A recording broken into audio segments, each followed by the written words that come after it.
Sabi nila, parang mini city daw to. May park, restos, at kahit transport hub pa Visayas, meron? Pwede nga. Legit ba talaga? O pang Instagram lang? Tara, samahan niyo ko. Mula dito sa bahay, sa Taguig, i-check natin ang Arcobia City sa Pasig kung legit ba o hype lang.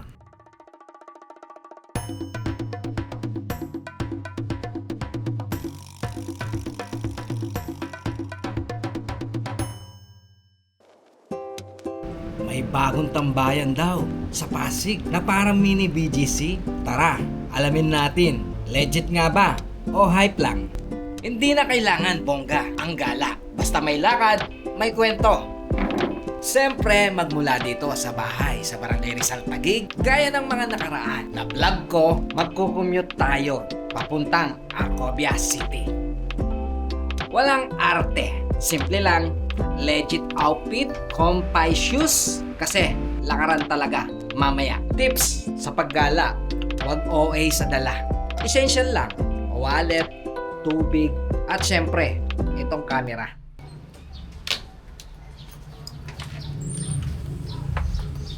Mula dito sa bahay, sa Barangay Rizal Taguig, lalabas tayo ng C5, sakay ng tricycle.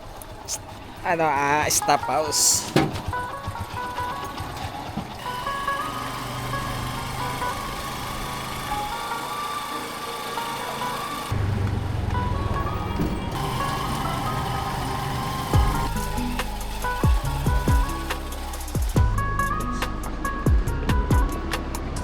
Mula naman dito sa C5, sasakay ng bus biyaheng SM North. Then, bababa tayo ng Arcobia City, Pasig.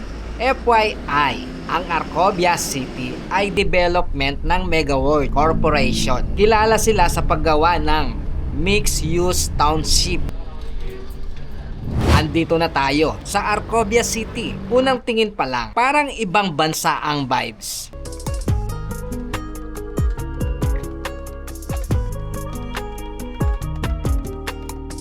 Andito na tayo sa Arcobia City. Grabe, ang ganda!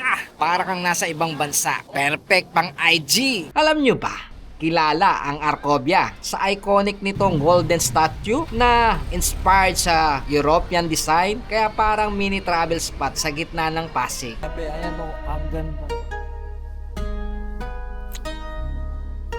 So guys, eto at iikutin na natin ang Arcobia City. Dito tayo sa Arco de Emperador. Yung Arco de Emperador, isa sa tallest arches ng bansa. Perfect pang IG. Tingnan natin banda doon.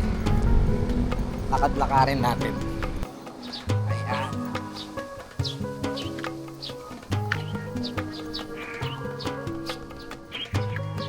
Ganda.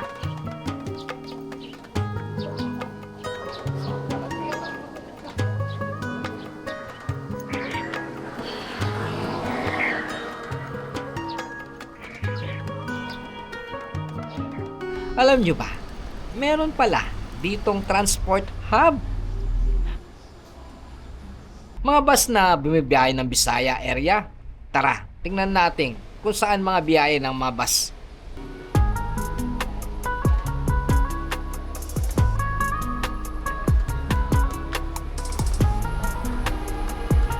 So yun na nga, biyaheng Visayas area like Iloilo, Antique at iba pa.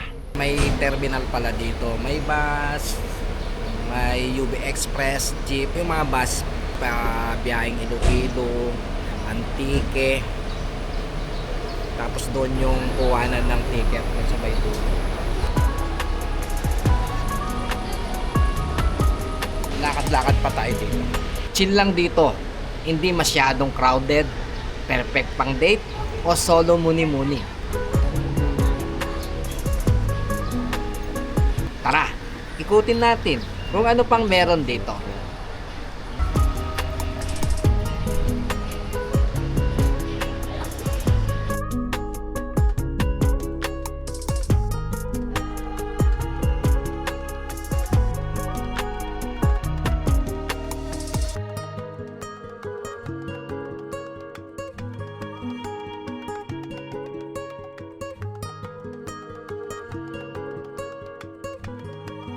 Siyempre, hindi kumpleto ang gala kung walang food trip. Hanap tayo ng sulit at masarap na pagkain na hindi masakit sa bulsa. Parang gusto ko ng classic tulad ng Ilocos Empanada. Ito yung Ilocos Empanada, no? Siyempre napagod tayo kakaikot. Kakain muna tayo. Unang kagat, crispy, medyo oily, pero solid yung longganisa sa loob.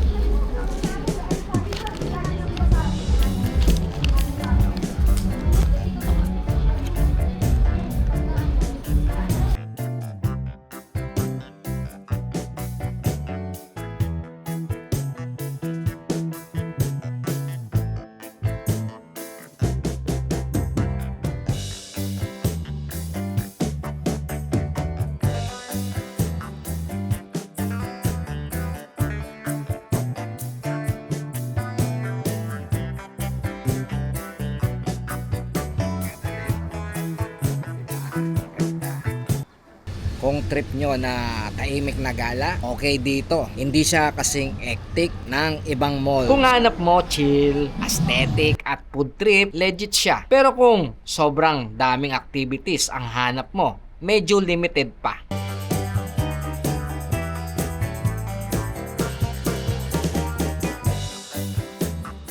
So, yun na nga no guys, at naikot na natin yung Arcovia City dito sa Pasig. Ngayon, pauwi na tayo. At ayun, tapos na naman ang ating Sunday Gala. Pagod pero sulit.